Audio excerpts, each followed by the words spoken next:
She was barely 19, and her belly had just started to show beneath that faded uniform.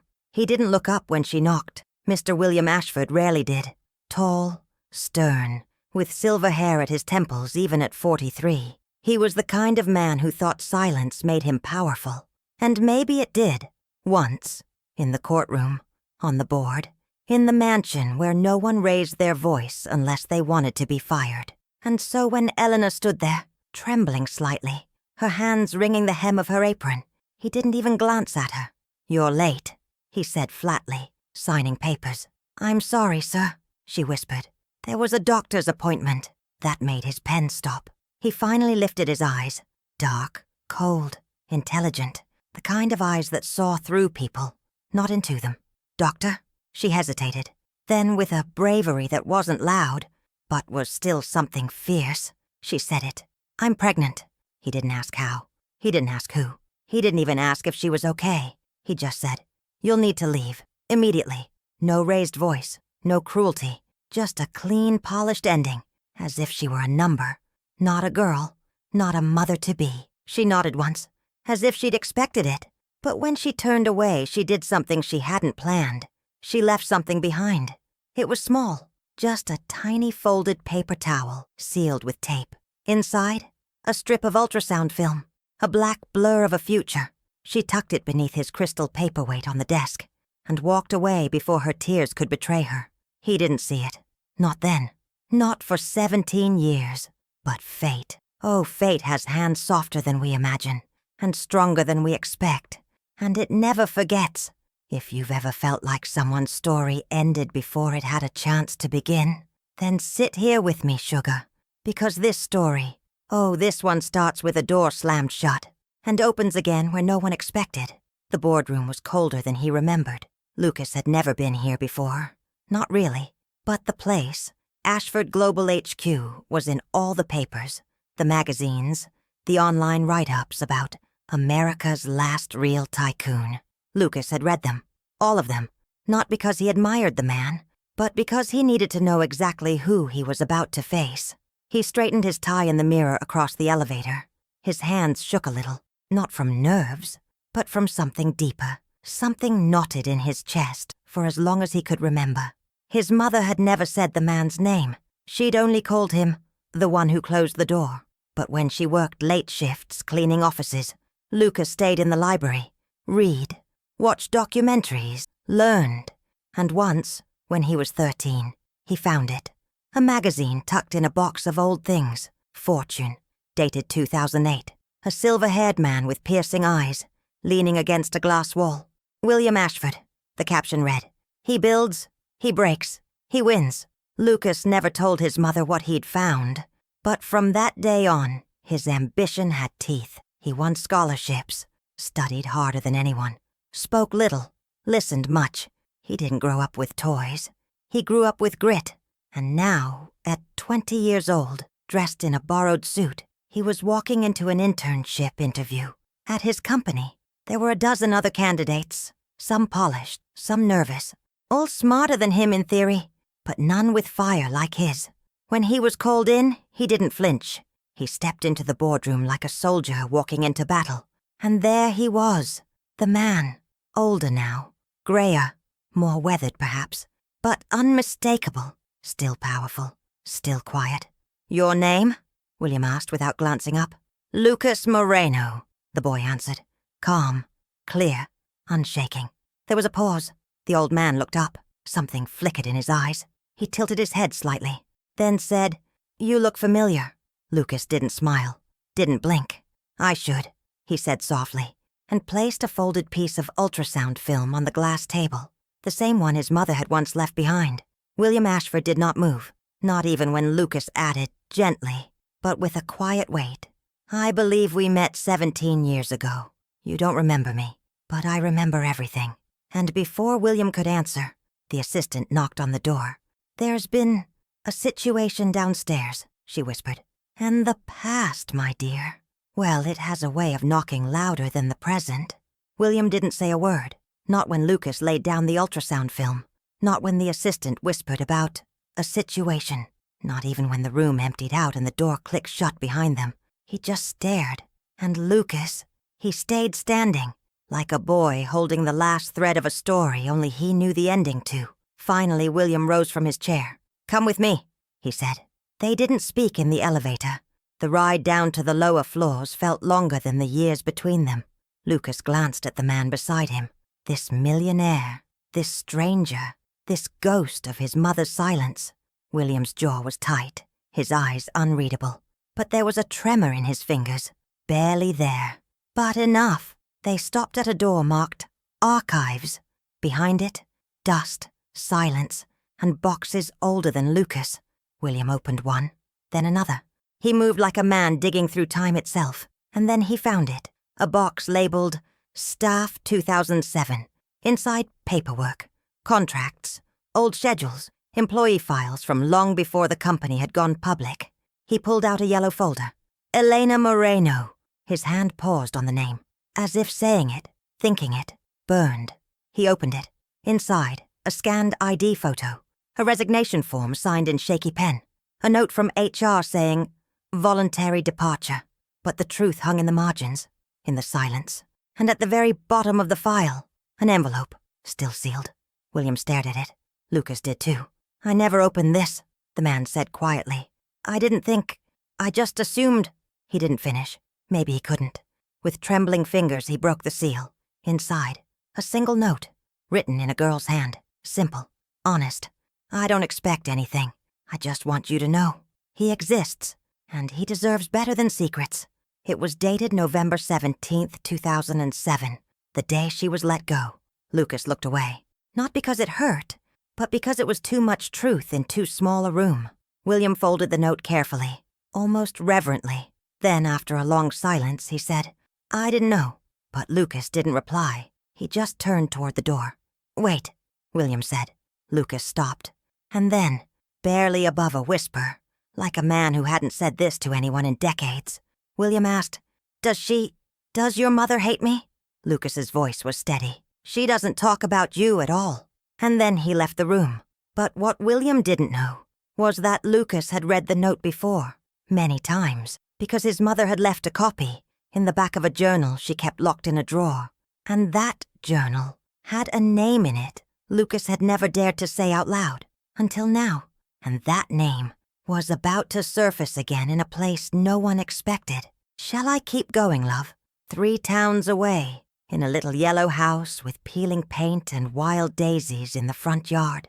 Elena stood at the kitchen sink, washing dishes in silence. The radio was playing old country songs. The baby photo of Lucas, pinned to the fridge, had started to curl at the edges, and outside the sky was hinting at summer thunder. She didn't know what Lucas had done that day. Didn't know he had walked into a glass tower with a heart full of questions. All she knew was the ache in her bones and the way her hands trembled when she picked up the old journal again.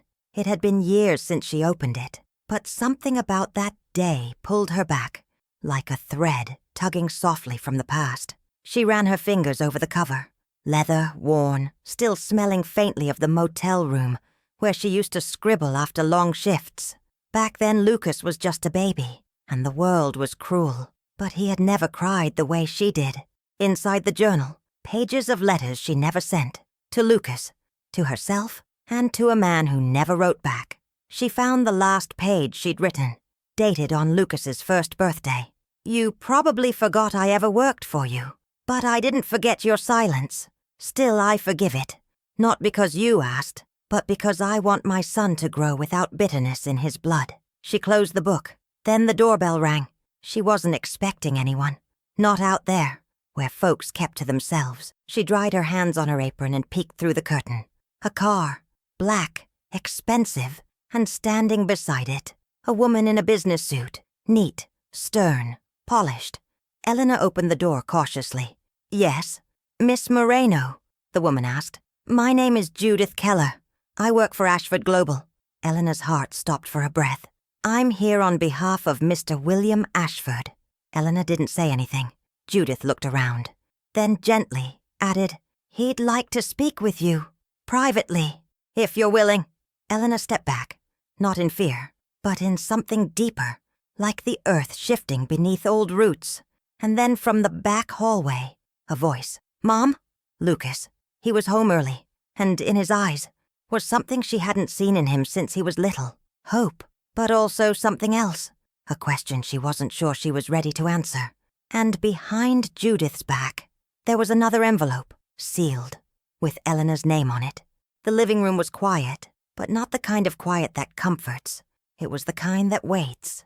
Eleanor hadn't invited the woman inside, not yet, but Lucas had already stepped into the space between them, stood next to his mother, taller than she remembered, shoulders squared like he'd been preparing for this moment his whole life. "I don't understand," Elena said finally. "Why now?" Judith held the envelope with both hands, as if it were sacred. "Mr. Ashford regrets decisions made years ago. He believes you deserve an apology in person, if you'll allow it." Elena looked at the envelope but didn't reach for it. Instead, she said quietly, "Did he tell you what happened?" Judith hesitated. "He told me he dismissed a housekeeper years ago, that he believed it was appropriate, and that he now believes it was not. It wasn't the whole truth, but it was more than Eleanor ever thought she'd hear." Lucas's eyes flicked between them. "He didn't remember her," he said softly. "Not really. Until I walked in." Eleanor looked at her son, her beautiful, steady boy, and something in her steadied too. She stepped back and opened the door wide. "Come in, Miss Keller. You've come a long way." Judith nodded, stepping inside with care, as if the floorboards themselves might hold memory. The envelope was placed on the coffee table. Eleanor didn't touch it. Instead, she walked into the kitchen.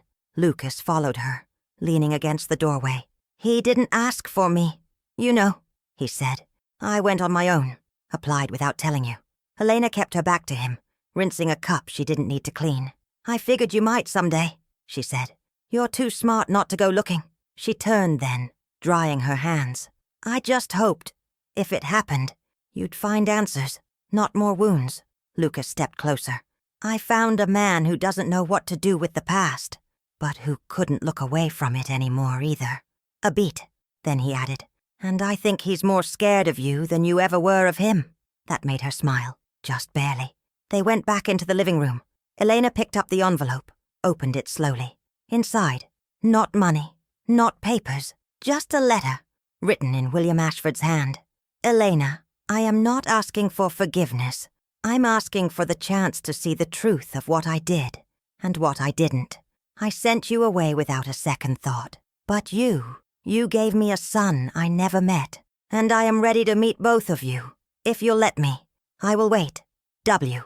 Elena folded the letter quietly. Her hands were trembling again, but not from fear. She looked up. "Tell him," she said to Judith. "We'll meet him." Lucas's eyes widened. He didn't expect her to say yes. Not so soon. Elena turned to him. "Do me one favor," she said. "Before we go? Anything. Take me back to the motel." He blinked. "The motel?" She nodded, tears rising. "I need to stand in the room where I lost everything, before I walk into the room where I might get some of it back." And the next morning, mother and son stood side by side in front of a crumbling blue sign, Sunset Pines Motel, daily and weekly rates. And room 6 was waiting, just like they left it. Shall I tell you what happened next, my love? The motel hadn't changed much. The paint peeled like old skin. The neon sign buzzed faintly in the daylight, stubborn in its refusal to die completely. And room 6 was still there. End unit, back corner, just past the broken vending machine that never took dollars right. Elena stood in front of the door and closed her eyes. Lucas waited beside her, silent. He didn't push her. He just let her breathe. She touched the doorknob with the tips of her fingers. Rust, dust, memories. "It was raining that day," she whispered. "Lucas was only 3 weeks old. You had colic so bad I thought I was doing something wrong." He didn't speak, just listened. "I'd sing to you on that mattress." She smiled faintly. "My voice cracked, but you'd stop crying, every time." She opened the door. It creaked like something waking up. Inside, time had frozen. The same cheap floral curtains. The same dent in the nightstand from where she'd dropped a bottle, crying in the dark. The same chipped mirror where she once looked at herself and thought, "No one will ever come looking for me."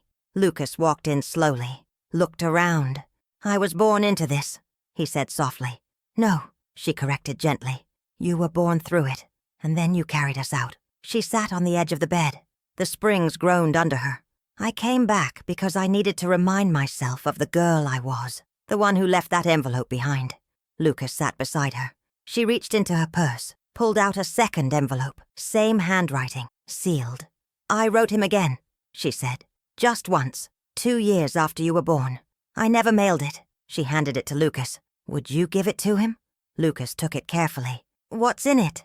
Eleanor smiled, sad and quiet. Everything he missed. And in the corner of the room, on the side table where a lamp flickered half dead, Lucas noticed something strange. The Bible drawer was open. Inside, a photo. Not theirs, not recent. A young woman, pregnant, wearing a housekeeper's uniform. It wasn't Elena, but someone else. And on the back, in faded ink, they always send us away before the story's done. Lucas picked it up, and for the first time he realized his mother's story wasn't the only one hidden in room 6, because someone else had come through here. Another girl, another baby, another goodbye. And now there were more questions than ever. May I keep going, sweetheart? Lucas stared at the photograph like it might speak. It was old, creased at the corners with a coffee stain curling one edge. The woman in it couldn't have been older than 19. Dark hair pulled back, hands resting over a rounded belly. Tired eyes, but not broken. A smile that didn't reach her mouth, but held on anyway. She looks like she's waiting for someone, he murmured. Elena leaned in, squinting. I don't recognize her, she said. Not from when I was here. But that uniform, it's from the same motel service I worked for. Lucas flipped the photo again. That message, scrawled in faded pen. They always send us away before the story's done. It hit like a whisper too heavy to ignore. She was like you, he said. Maybe before you, maybe after. Eleanor touched the photo gently, like it was something sacred. Maybe this room isn't cursed, she said. Maybe it just holds the ache. They asked the front desk about the photo, but the man working there was young, indifferent, barely looked up from his phone. No clue, he muttered. We find stuff like that sometimes when people check out.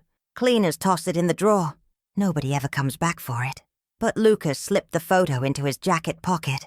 Not for answers, necessarily, but because someone once left his story behind in this place, and now it was someone else's. They drove home in silence, the road humming beneath them like a lullaby, and neither of them knew the words to anymore. When they got back, the house smelled like laundry and tomato soup. Safe, normal, but on the front step was another envelope, this time hand-delivered, no stamp. Eleanor picked it up slowly. The handwriting was familiar now. She opened it inside, at the kitchen table, with Lucas watching quietly. Eleanor, I've read your letter, the one you wrote years ago. Lucas gave it to me. I've never been more ashamed, and more grateful. If you're willing, I'd like to tell you my side. There's a cabin I own up north, on the lake. It's quiet, secluded. No press, no staff. Just one old man trying to be brave. I'll be there for the next few days. If you come, only because you want the truth. William. Eleanor looked at Lucas. You think I should go? He didn't answer right away. Then he said, I think you already know if you're ready. And she did. That night, Elena packed a small bag. Just enough for 2 nights. Nothing heavy, except for the journal and the photo from the Bible drawer. She left the lights on for Lucas and drove out before the sun was up. What she didn't know was that William had already read her letter 3 times, and he hadn't slept since. May I keep going, my dear? The cabin sat near the edge of a still lake, surrounded by trees that leaned close like old women trading secrets. Elena parked at the gate and walked the rest of the gravel path on foot. Her boots crunched the stones, but inside her the noise was quieter, like the hush before a storm that might not come. The door was unlocked. William was inside, standing at the window with a mug in his hand, untouched. He turned when she entered. No tie, no suit, just an old sweater, worn jeans, and a face that had finally let the years show. Elena, he said. She nodded once, not a greeting, more like acknowledgement. He gestured toward a chair by the fire. Can I make you tea? No, she said. Just talk. He sat, The room was simple. Wooden walls, no pictures. A fire crackled gently in the hearth. There were no clocks, no screens, just the sound of lake wind and the weight of 17 years between them. I remember almost nothing about that day, he admitted. Isn't that awful? It was your Tuesday, she said. It was my life. He winced. I didn't see you, he said. Not really. You were just a name on a list, a housekeeper who got pregnant. I thought I was being efficient, clean. She didn't soften, but she didn't strike either. Why didn't you ever wonder? She asked. I didn't want to. That landed heavy. I built my whole life on control, he continued, on order. And then there you were, kind, quiet, always early, always working harder than anyone, and I never asked where you came from, or where you went. Helena listened. I saw Lucas, he said. That day in the boardroom. It felt like being handed a memory I never lived. He looks like you, but his eyes, she closed hers. He has yours. They sat in the silence, fire crackling. Two people with nothing left to hide. Elena pulled something from her bag. The photo. She handed it to him. I found this, in the room where I raised him, in the drawer, with the Bible.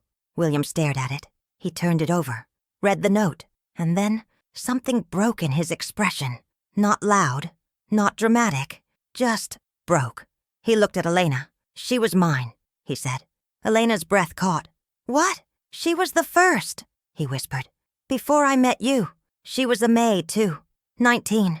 Her name was Ruth. He pressed the photo to his chest. I sent her away. Just like you. I didn't learn the first time, maybe not even the second, but I remember her smile now. I see it in Lucas. Elena reached across the space between them. Not for comfort, but for connection. And they sat there side by side, not as enemies, not as ghosts, but as two people who had once been broken in the same room, and who now knew the name of the other person who had cried there too. Outside, the wind changed direction, and the first snowflake of the season tapped against the window. Shall I keep going, love? The fire had burned low, but neither of them moved to add another log. It wasn't that they were cold. It was that the room had finally found its temperature. And maybe they had too. Elena sat with the photo of Ruth in her lap. William stared into the fire like it owed him an answer. I don't know what happened to her, he said finally. I never saw her again. Not after she told me. Told you what? Elena asked. He swallowed. That she was keeping the baby. A long silence. I offered her money. A quiet departure. I thought I was being generous. He shook his head. I was being a coward. Elena looked at him, and for the first time she didn't see power in his posture. She saw weight. Old weight. The kind that sags a man's shoulders when he thinks no one's looking. I think, she said softly, you've been carrying this longer than you realize. He nodded, then stood, walked to a small cabinet by the wall, opened a drawer, pulled something out. A letter. Yellowed. Edges frayed. Still sealed. He handed it to her with shaking hands. She left this at the front desk. Told them to give it to me. They didn't. Or maybe I told them not to. Either way, I found it in storage, years later. But I never opened it. Elena held the letter. It was light, but it burned. You want me to read it? William nodded. She opened it carefully. The handwriting was neat. Strong. William, you think you're forgetting me to protect your name. But really, you're protecting your fear. I don't want anything from you. Not money. Not regret. Just this. Know that the child I carry will know love, even if he never knows you. Ruth. Elena read it twice, then again. And when she looked up, she saw it. Tears in William's eyes. Not loud, not performative, just real. I don't know if it was a boy or a girl, he said. I never looked. I didn't try. And now, I wonder if I have another child somewhere, or if I lost one before I ever knew what I had. Elena folded the letter carefully, set it beside the photo. You may never know, she said. But Lucas, he's here, and he's not asking you to fix the past. What is he asking for? William asked, voice rough. She looked at him. A future. William stared at the fire, and for the first time in that quiet cabin, he said words she never thought she'd hear from a man like him. I want to meet him again. Not in a boardroom. Not as a stranger. Elena nodded. You'll have to earn his trust. I know. And mine, she added. His voice cracked. I know that too. Outside, the snow had started to fall heavier, but inside something else had begun to melt. And just as they stood to leave the room, Elena's phone buzzed on the table. She checked the screen. Her face went pale. Lucas. One word in the message. Hospital. Can I go on, sugar? Elena's hands were trembling as she drove. She barely said goodbye to William. He offered to come with her, but she shook her head. Not yet, she whispered. Let me see him first. The snow was thick on the highway now, but her heart beat louder than the storm. When she got to the ER, Lucas was already in a room, IV in his arm. Color drained from his face. He smiled weakly when he saw her. Hey, Mom. She didn't speak, just rushed to his side and cupped his face like she used to when he was small and burning with childhood fevers. What happened? She asked the nurse. Flu that turned aggressive, the nurse explained. He didn't come in soon enough. Could have been much worse if he'd waited. Elena looked at her son, and beneath the relief came a ripple of anger. You didn't tell me you were sick, she whispered. I didn't want to scare you, Lucas said. I've seen you carry enough. She sat beside him and rested her head gently against his shoulder. You don't have to protect me, baby. You're still the child in this story, even if you've been acting like the grown-up. Lucas closed his eyes. I'm tired. I know, she said. Rest. I'll be right here. And she was, for hours, in that fluorescent-lit room, where the walls were thin and the world was loud. She sat in a silence that felt holy. She thought about William, about Ruth, about room 6, and she realized something. Her son had spent his whole life rising above the weight of silence. Maybe now it was time for her to speak. When the nurse came back, Eleanor stepped out into the hallway and pulled out her phone. She called the number William had scribbled on the envelope. He answered on the second ring. Elena, he's going to be okay, she said. But he needs rest, and so do I. A pause. Then, do you want me to come? She hesitated. Then, not today. Another pause. But maybe tomorrow. She could hear the breath catch in his throat. I'll be there, he said. She hung up and turned back toward the room. Lucas was half asleep, one arm draped over his chest, the other still linked to a drip. And for the first time in years, she felt the future knocking. What none of them knew was that someone else was walking down that same hospital hallway, a woman with a file, a name, and a truth no one expected. May I go on, darling? Hospitals carry a kind of hush that's different from silence. It's not just quiet, it's watchful. Every beep, every shuffle of shoes across tile feels like part of a bigger heartbeat. Elena had stepped out to get coffee. Lucas was still sleeping, breathing steady now. The fever had broken sometime after dawn, and his fingers weren't as cold anymore. The nurse who walked into his room that morning didn't know who he was. Not yet. She was older than most of the staff, late 50s maybe, with silver streaks in her bun and gentle eyes behind thick glasses. Her name tag read, Margaret, patient records. She wasn't supposed to be on the floor. Not really. She'd just been sent to collect a file left at the nurse's station. But when she passed room 204, she stopped. There was something about the name on the chart. Lucas Moreno, born November 2007. Her hand trembled. She stepped inside. He was still sleeping, mouth slightly open, IV drip slow and steady. She looked at his face, and then at the ultrasound image clipped to the visitor log, a scan Elena had left at the front desk the night before, when the nurse had asked for family records. Margaret stared at it. She knew that image, knew the curve of that child's spine, because she had made a copy of it 17 years ago. She turned and walked briskly back to the desk. Can I see the file for his mother? She asked the clerk. The woman hesitated. Are you family? Margaret looked her dead in the eye. I was once. Back in the break room, she opened her own satchel, dug into an old brown envelope marked Sunset Pines, 2007. Inside were scans, notes, and a copy of a handwritten message. The one she had begged her supervisor to deliver, but he hadn't. Because back then, voices like hers didn't matter much. The baby, the girl, the envelope that never got read. Until now. Margaret whispered to herself like a prayer. Lucas. Then she picked up her phone and dialed a number she hadn't called in 17 years. It rang once, twice, and then, Elena, she whispered. There was silence on the line. Then a voice, soft, disbelieving. Margaret? "Sweetheart," Margaret said, her voice breaking. "It's me, and I think I've just found the child we lost, because there was something about Lucas that none of them knew, not even Eleanor. Shall I go on, darling?" Eleanor stared at her phone long after the call ended. She hadn't heard Margaret's voice in over a decade. Not since she left the motel.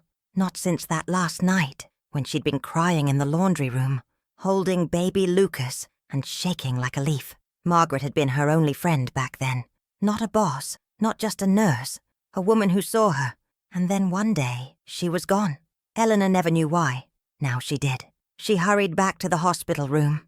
Lucas was sitting up now, sipping water. "Hey," he said, voice still rough. "You've got a visitor coming," she said softly. He frowned. "Who?" "You'll see." 10 minutes later, Margaret walked in, and everything in the room changed. Lucas looked up, blinked. Something about her seemed familiar, but he couldn't place it. Margaret smiled. "You were only 3 weeks old last time I saw you." He glanced at Elena, confused. Elena was already crying. "Margaret was the nurse at the clinic where I had your first scan," she said. "She's the one who helped me hide, when I had nowhere else to go." Margaret nodded. Her eyes were wet too. "And I have something I think you should both see." She handed over a small, battered folder. Inside, medical notes, ultrasound scans, and a birth certificate. Lucas flipped through it, then paused, his brow furrowed. "Wait," he said. "This isn't mine." Elena leaned in, looked at the name, and her knees nearly gave out, because it wasn't Lucas's name. It was another. Gabriel Moreno Ashford, born March 2007, died March 2007, stillborn. Mother, Ruth Martinez. Father, William Ashford. Documented by Nurse Margaret Hayes. Lucas looked up. "Who is Gabrielle?" Elena couldn't speak. Margaret whispered, "Your brother." Lucas froze. I don't understand." Margaret sat down. "Ruth was the first girl William turned away. She was so young, so scared. I tried to help her, but she went into labor too soon. Alone, in room 6. I found her too late." She looked at Elena. "I tried to reach William. He wouldn't take the call." Elena's hands were over her mouth. "He never knew," Margaret said. "Not for sure. And Ruth, she left the motel the next day and never came back." Lucas stared at the folder. "And Gabriel? He didn't live past the first night," Margaret said. "But Ruth named him before she left. Said she wanted him to have a name even if no one ever spoke it again."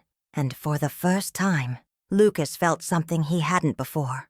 Not rage, not grief, but a deep, aching connection to a brother he never met, to a girl who gave everything, to a silence that stretched across 17 years and broke finally into words. And that night, as the snow thickened and the wind howled against the hospital glass, Lucas dreamed of a crib in room 6, empty, quiet, waiting. "May I keep going, sweetheart?" The next morning, Elena didn't drive to the hospital. She drove to the lake, the same one that wrapped around William's cabin like a lullaby for the lonely. He was there, sitting on the back porch in a wool coat, a blanket across his knees, holding a tin box in his lap. When she stepped onto the wood, he didn't look surprised. "I got your message," she said quietly. "I figured you would." He stood slowly, opened the box. Inside, ashes, and beneath them, a photograph. Ruth, younger, smiling, holding her belly with both hands. The same photo Lucas had found in the motel drawer. But this one wasn't faded. It was whole. On the back, a different note. "If you ever look for us, we were here." Eleanor felt her breath catch. "Margaret told me," William said. "About the boy, Gabriel." He swallowed hard. "She told me everything. And I grieved him," he said. "Last night, for the first time." He stared out at the water. "I had a son I never met, and another I didn't deserve. But I think both of them are teaching me how to be something I never was." Eleanor nodded. "A father?" "No," he said. "Present." They walked down to the water together. William knelt, opened the lid, and let the ashes go. The wind took them slowly, gently. Eleanor closed her eyes as the last of them disappeared into the lake, and for a moment, everything was still. Just trees, sky, breath. "He would have been 17, William said. "He still is," Elena replied. He looked at her. She wasn't crying, but her eyes were full. We don't stop being something, she said, just because the world doesn't see it. William nodded. Do you think Lucas would come here? He might, she said, if you stop waiting for him to forgive you. And start being someone who's not afraid to be seen. They walked back to the porch, and as they sat side by side, an old truth hovered between them. Some children are lost. Some are born into silence, and some, just a few, find their way back through the love that others nearly forgot how to give. That evening, William picked up a pen and began the first letter he would ever write to his son. But before he could finish it, his phone rang. Lucas, can I go on, dear? The room was warm when William arrived. Elena met him at the elevator, her face calm but unreadable. He's awake, she said. He asked for you. William followed her down the hallway with quiet steps. No entourage, no coat, just the letter in his hand. Lucas was sitting up, a book open in his lap. He looked up when the door opened. Their eyes met. It was the first time they had been truly alone. William stepped inside and didn't speak right away. He simply sat beside the bed, held out the envelope. I wrote this, he said, because I didn't trust myself to say it right. Lucas took it but didn't open it. He waited. William took a breath. I don't expect to be your father, he said, but I want to be your witness, if you'll let me, to the man you're becoming. Lucas's fingers tensed around the envelope. I grew up without someone watching, he said, without knowing if I was getting it right. You were, William said. You are. Lucas looked away, but not out of anger. More like protection for something inside him that still felt too raw. I thought about what I'd say if I ever met you, he whispered. I wrote letters, too. Never sent them. I'd like to read them, William said. Lucas glanced at him. You might not like what's in them. Then I'll read them twice. A silence passed. Then Lucas reached into his backpack and pulled out something. It wasn't a letter. It was a photo. The one from room 6. He handed it to William. I found her, he said. Your past. My almost. William stared at Ruth's face. She had a son, too, Lucas said. For a moment. I think I've been carrying both our stories. William looked at him. You have. Lucas nodded, then added softly, but I'm done carrying them alone.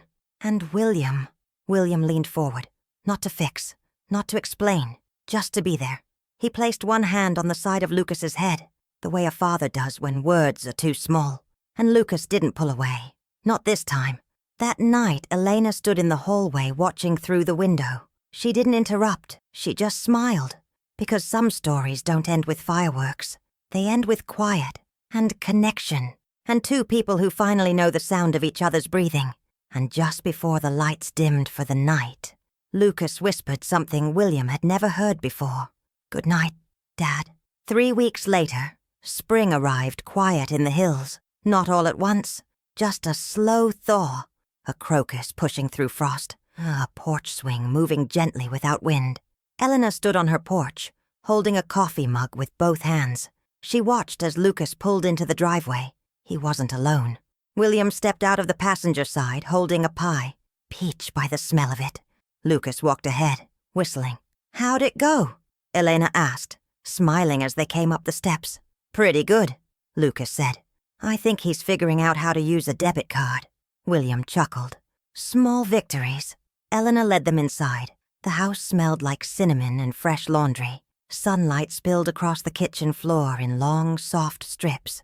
A photo of baby Lucas sat on the table, newly framed, beside another photo they'd only added last week. Ruth, smiling in black and white, her eyes forever brave. They sat at the table. No speeches, no ceremony, just 3 people who had earned each other. The long way around.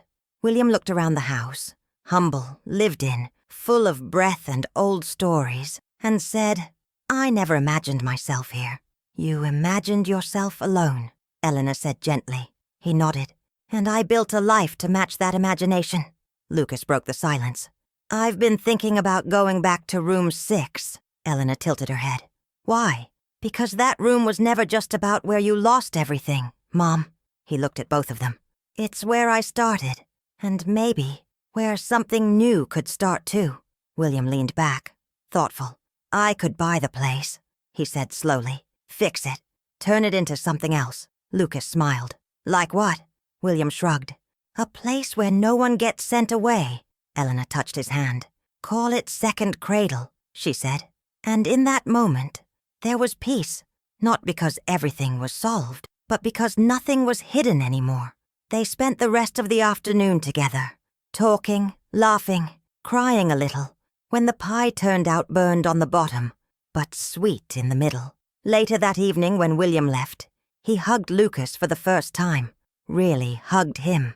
Not like a guest, not like a businessman, like a father who stayed. And when he turned to Elena, he whispered something only she heard. Thank you for seeing the man beneath the silence. She held his hand one moment longer, and then he was gone.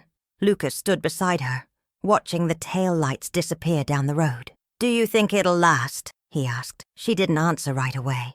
Instead, she stepped back inside, flicked on the porch light, and smiled. Some lights, baby. They don't go out. They just wait for someone to come home. And as the night crept in and the stars rose steady and slow, a boy who once grew up in a motel room, a mother who was never meant to be alone, and a man who thought love was something you buy, all found themselves under the same roof. Not a mansion, not a miracle, just a house with an open door. And that, my dear, that was enough. If this story found a little corner in your heart, leave a comment, won't you? The porch light's always on here at Second Cradle. I'll be waiting. Miss Martha.